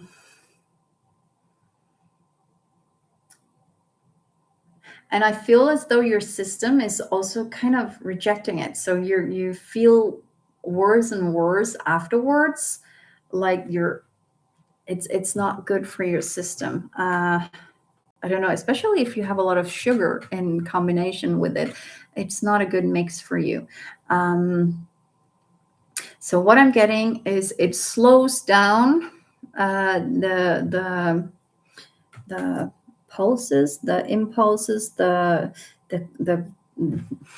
so all the information in the brain is going slower. So a lot of people who can relate to the whole letter combination diagnosis, we have a brain that is not working the normal way, and a lot of people have had a lot of help from either CBD oils or microdosing or something, because it can have an effect, but it really does slow down the synapses, the flow, and especially if you are an empath, I'm being told, if you are really always out there and tapping in, because you're slowed down, you also don't sense, it becomes more blurred. So before it would be like almost an attack on the senses, but for some people when they get drunk, there's a kind of numbness to it. So you are more inside yourself, because you need, especially when you get to a certain point, I'm sensing like when you're not even able to stand straight, you have to have all the focus inside of you, that you're not out there. So you don't need any drugs or alcohol for that. You can just learn how to stay focused inside of you. Just imagine, okay, I'm just not, I don't want all the other people there. I'm focused on me being me. How can I be the awesomest version of me? I don't know if you can say awesomest, but here you can. The alcohol.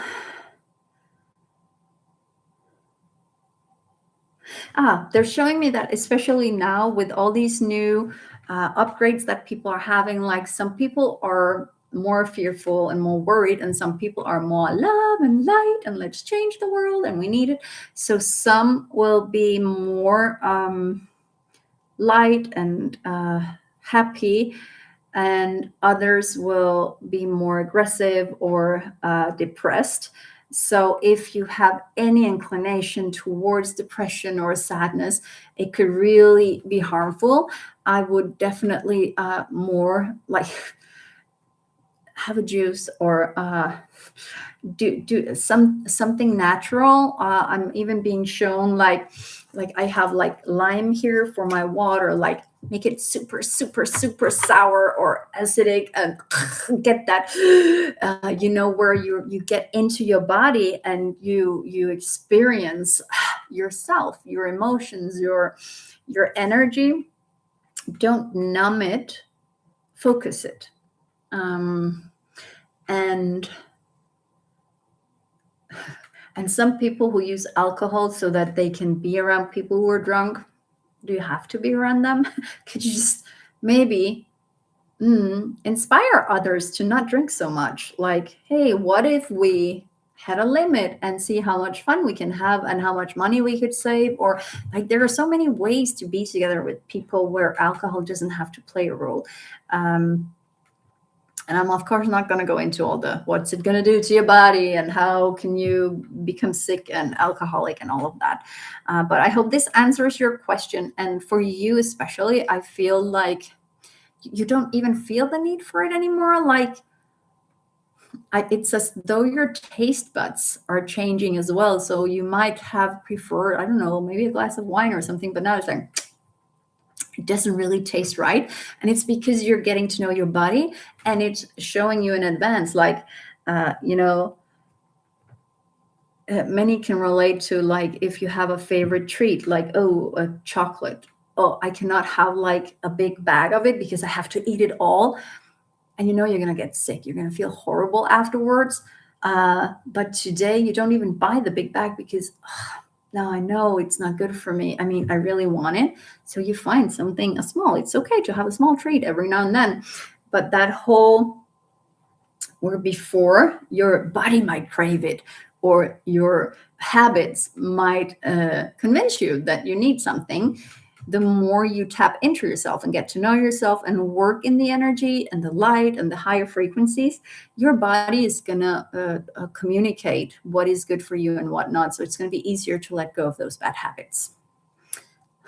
I was in the movie theater yesterday and I bought too much candy, and it's like I didn't even eat half of it. So I showed my husband when we came home, look how much I have left. He cannot. Like, it's going to be gone 10 minutes and there's nothing left. Doesn't matter if it's 50 grams or 500 grams. It's just, it has to be over with so that there's nothing calling him. And I used to be like that, but I'm not anymore. I'm like, now I'm not going to feel good.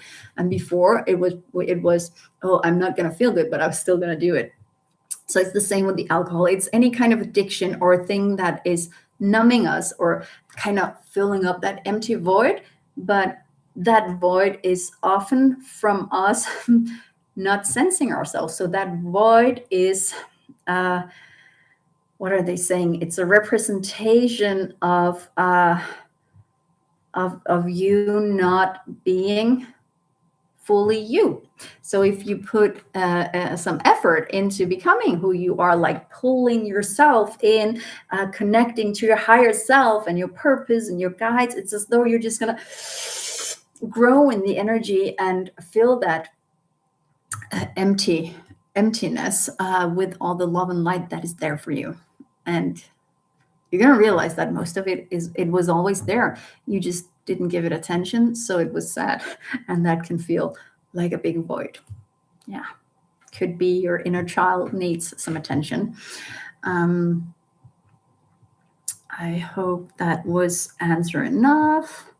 And Tina being Tina said, yes, what I did like about alcohol was the numbness. It was a break from being an antenna. Haha. Yes, the taste is not very interesting anymore. Yeah. And I think a lot of us are going to feel that. It really surprises me. It's like, like I have a soda here and it's, I was going to put it in my water, but now I just want the water. All that sugar, it's not good for me. So that's amazing. So that was, and Marit says, energy drinks affect also people. The natural rhythm is affected and you get easily depressed. Children start early using them and miserable teenagers. So I'm smiling a bit now because Tina might remember from when I was a teacher, I used to be, I needed my energy drink every afternoon. Like I had my lunch and then the energy drink because I haven't learned how to drink coffee. But with my ADHD brain, it's not as though I got hyped or anything. I mean, I could go to bed straight after, but it kind of numbs all the disturbances so I can be focused. So yeah. And I actually, for me, having a Coca-Cola is worse.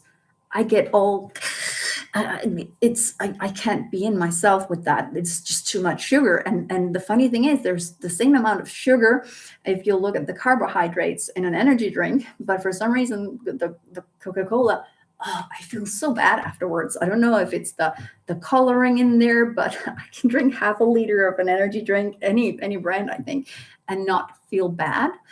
So yeah, there are many different substances out there that are not good for the body. And definitely the energy drinks, no kids need caffeine. What's up with that? Hey, stop that. You don't need that. If you're tired, sleep more, have a break, or stop being in front of the screen all the time. We have bad habits, and we shouldn't have to use substances to get through this life that we built. So rewrite that part. Yeah. And Tina said, thank you, Michelle. Yes, I do remember actually. So that was the energy drink. Yeah. Okay. So that was it about the alcohol. So I'm just going to quickly tap into Crystal Roberts. I hope you're still here. I cannot see who is. I think maybe, no, I don't know who's watching. But your question was, can you tell me if and what I have? And that was related to special gifts. So we all have special gifts. Like we can all have intuitive sensations. So let's just see. I'm not really sensing you, so I don't know if you checked out. So if you're still here, yeah, you're there. Are you? I don't. Yeah. Do you have any blockages? Because I'm not able to really connect to you. I feel as though you're blocked, as though you're not letting me. I've been told the heart. The heart what?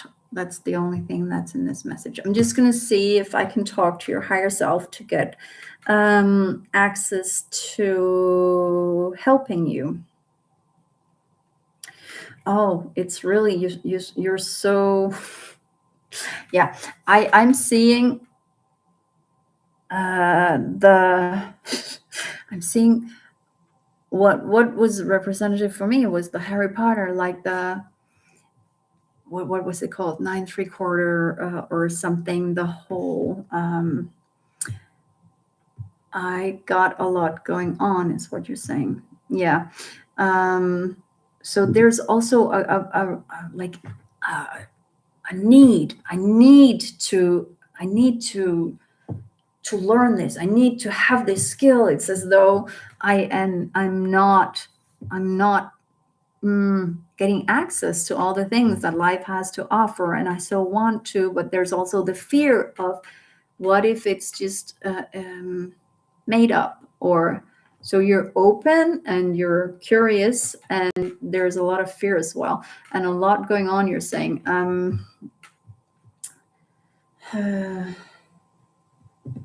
oh yeah, you're everywhere. You're looking into everything. I feel like, I want to know everything about what are tarot cards, what is astrology, what is, then there are the chakras, and what is mediumship. Okay, so but what about psychic thing and healing? Could we do all of it all at once? Like, it's like, relax. This is not like 1 year study. It's a long journey to get to know all of this. So my advice from this is, and I advise a lot around this, that I would always start with healing, because that is energy. So when you start with getting to know the energies in you and around you and how they affect you, you can learn to protect yourself and know what is coming from me and not from me.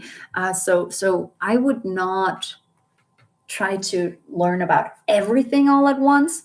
But it's funny because I'm not seeing what you're like supposed to be doing or what your purpose is, because right now I feel as your main purpose right now is I don't know if you might be like me with the letter combinations, but focus is what they're encouraging, and that is a major task as well. Like, what are you drawn to if you can only pick one? And that is super hard, because but then there's that and there's that, but there's also, and I've spent time on that, and it would be a shame, but I also feel a calling. So it's like everything is calling you. So what if a calling is just an opportunity? What if you get to choose? What if you're painting and someone is offering you all the colors that exist, but you can only have one? And if someone just gave you one and said, look at this beautiful gold color, that is yours, you might have been thrilled. But if they say, pick one, but only one, you would be devastated. Like, but I want that and that and that and that. If you had only had one, you would have loved that one. So sometimes we have too many choices, so we cannot appreciate the one thing that we focus on when we know that, but the others are good too. So you say you're sort of empathic, and I goosebump when the answer is yes, when I ask it to myself. Yeah. So that is really getting to know yourself, but you get a lot of yeses, because you could go in many different directions. I feel as though it's kind of new that you're opening up to this, and you're like a kid in a candy store. And I feel like, and many people will have this experience even after they've opened up a long time ago. Then something new is going to show, and I didn't know this was, wow, is this really like, how did I not know that before? Well, because you weren't ready before. And for you, Crystal Roberts, it's like, just take it not slow, because then you're gonna you need to keep your energy up, I'm sensing, to stay passionate about something so you can evolve. So maybe look into energy work, colors, chakras, and the different kinds of healing. But you could fall in love with one of them, like Reiki healing or trance healing or spiritual healing.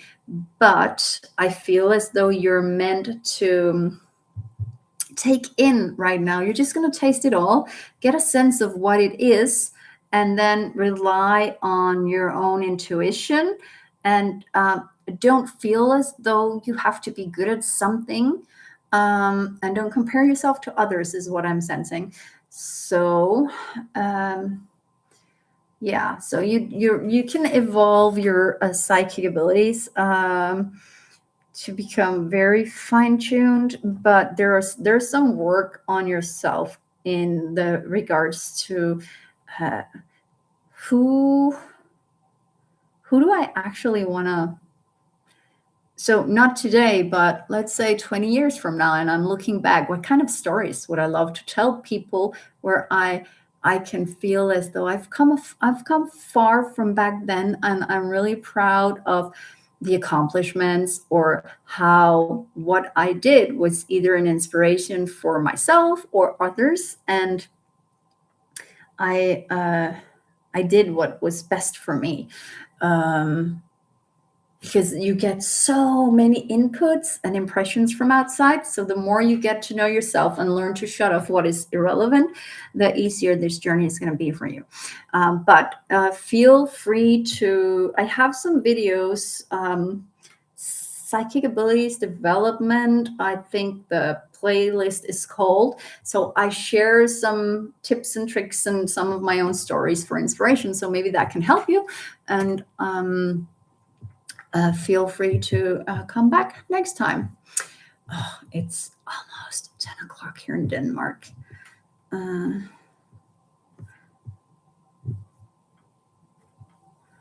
Oh, yeah. So Tina, being Tina, is just acting as my assistant now because she says, maybe you forgot, Michelle, or I heard wrong, or you did share it, but I remember it, as you said before, that the Odeon wanted to share a bit more about how drugs, ayahuasca ceremonies, etc. affects us.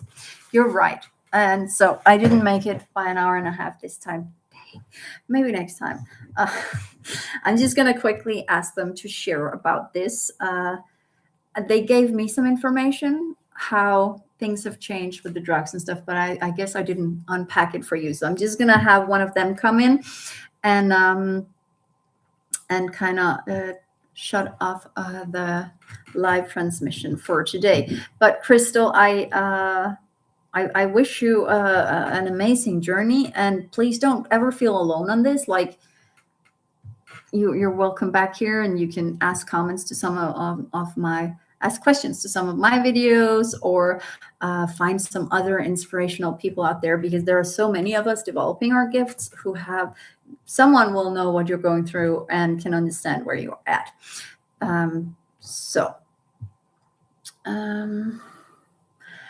Good. So thank you all for your amazing questions and for being here. So last thing, no more question I'm answering, only this one that I'm gonna ask my guides how the drugs and ayahuasca ceremonies, etc., affects us. I'm just gonna have a sip of water.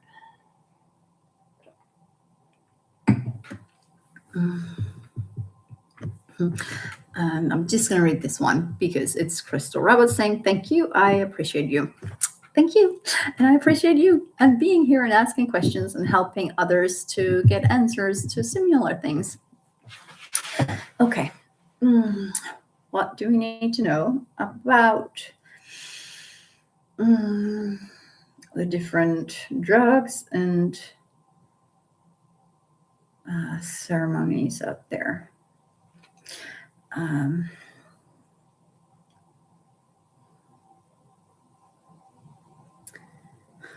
I hear like tribal music in the background. I feel as though it's a shaman person coming through. I'm just gonna open up, and maybe it's a Native American, because I don't see. Oh, he's saying you cannot tell from the way people look, Michelle. Okay. I'm gonna see if I can go a bit more into semi-trance to have him talk about the rituals, because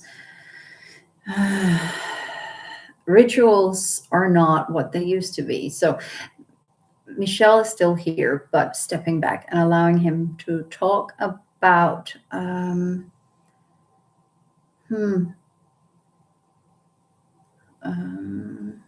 about how people have been using medicinal drugs and plant medicine in order to get better communication, to get a better sense of themselves, as long as they were uh, guided and grounded. And today, many people have misunderstood those old traditions.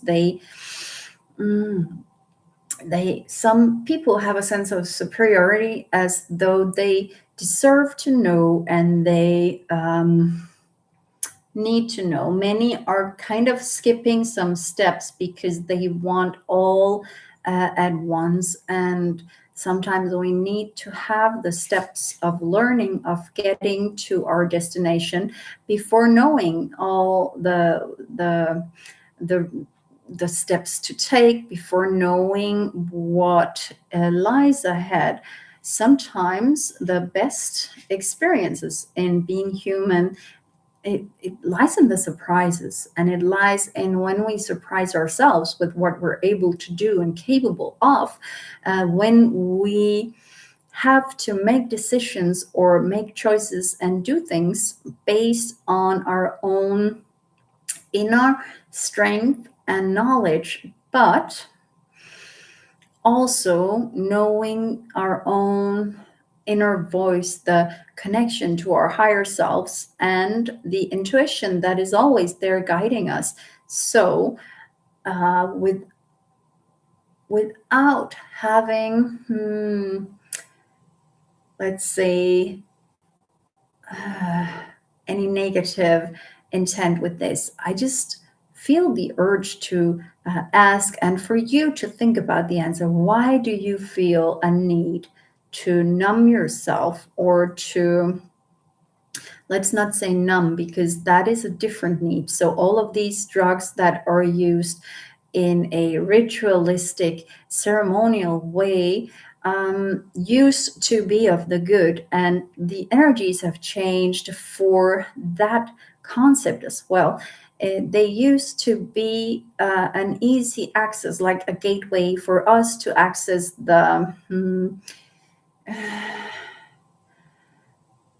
Michelle is struggling with the words because they are not part of her vocabulary. So I am going to find a new metaphor or image for her. Our ancestors are the way we communicated with the spirits in the sky, with the spirits of earth, of water, of wood, of everything alive. But there was a linking, the way that there weren't the distractions in and around us that we have today. So you are, forgive me for saying this, but the human race is not as pure today as it used to be. So many of you have toxins in your bodies that will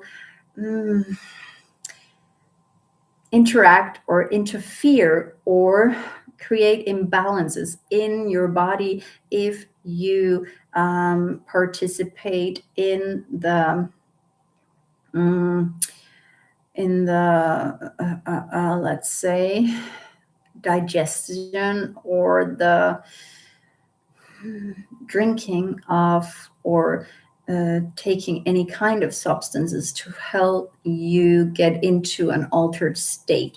Some of you have the ability to cleanse yourselves energetically, to cleanse the energies that may also stem from other influences.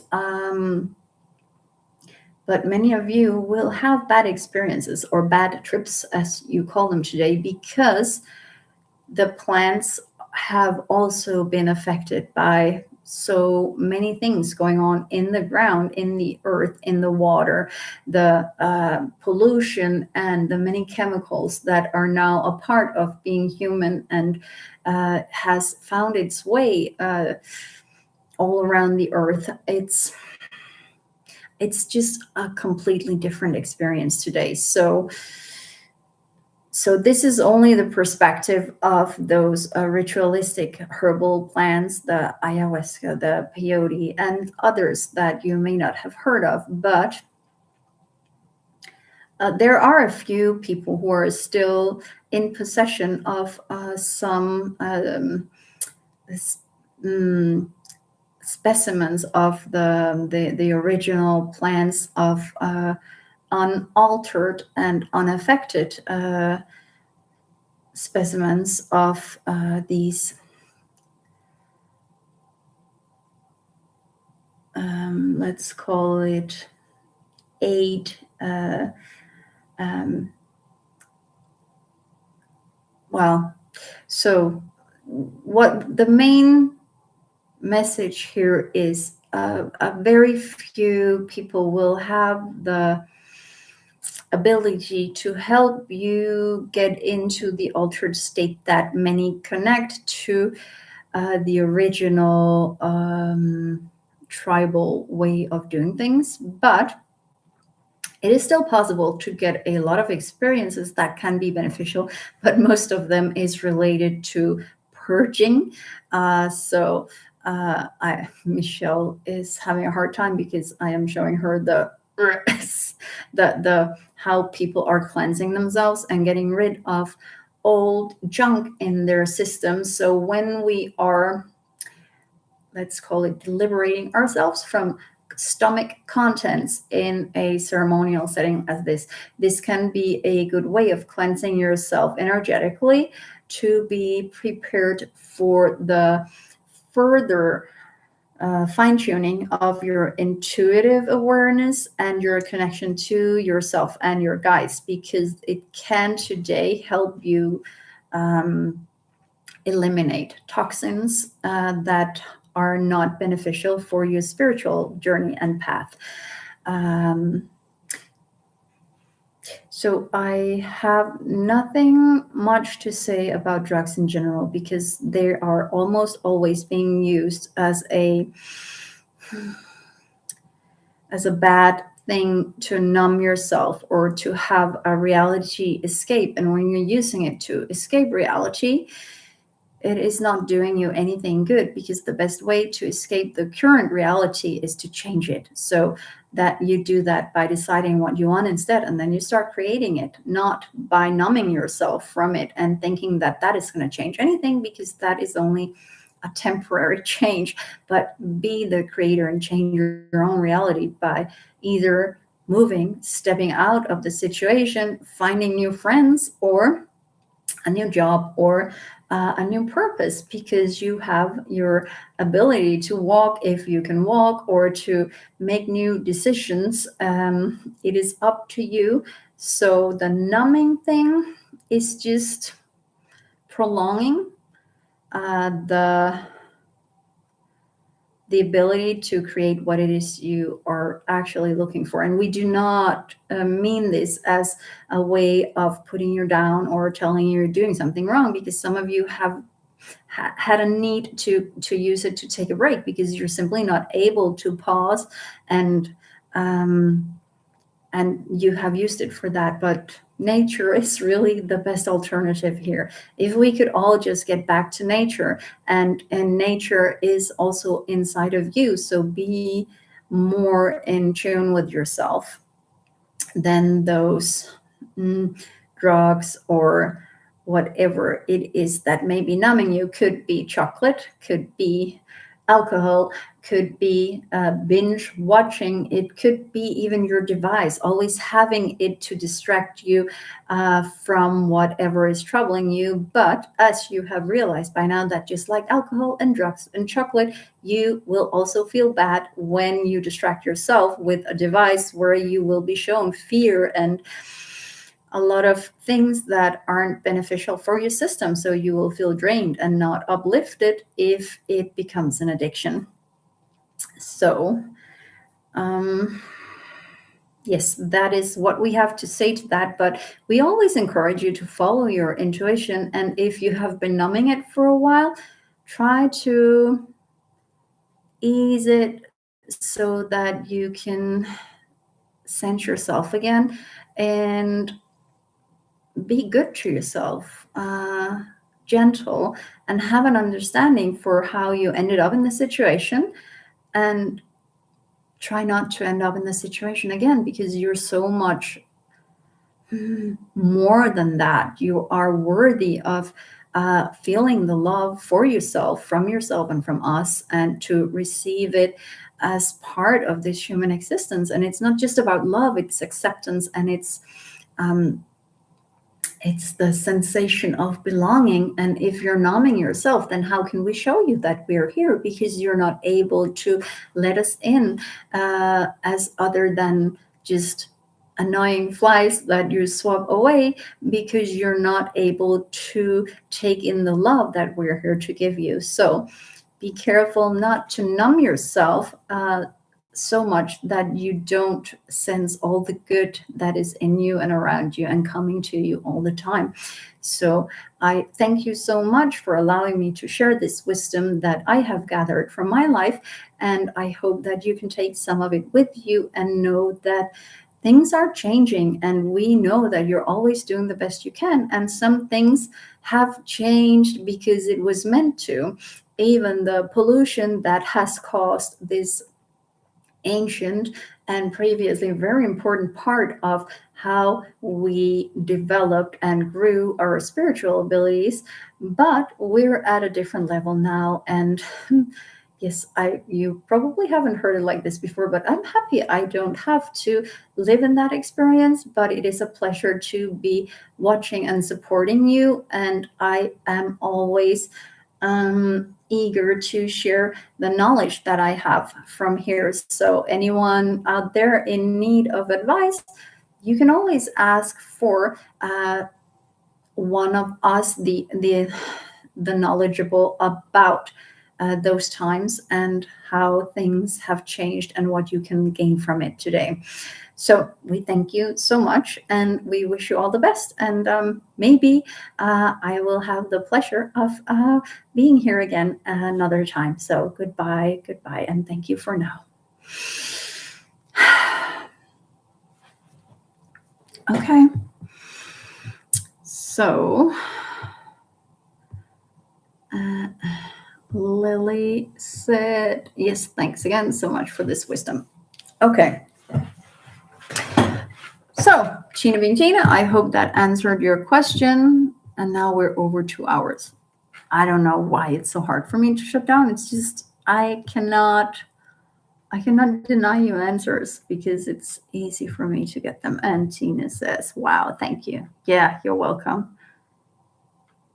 It was cool. I saw it. I saw a lot of it in pictures and like small, like a small video screen of how they were doing it and how the energy in the plants has changed. And also those seeds, like they were showing me, like some had hidden, like they were protected from outside influences. So some still are able to get that original traditional experience, but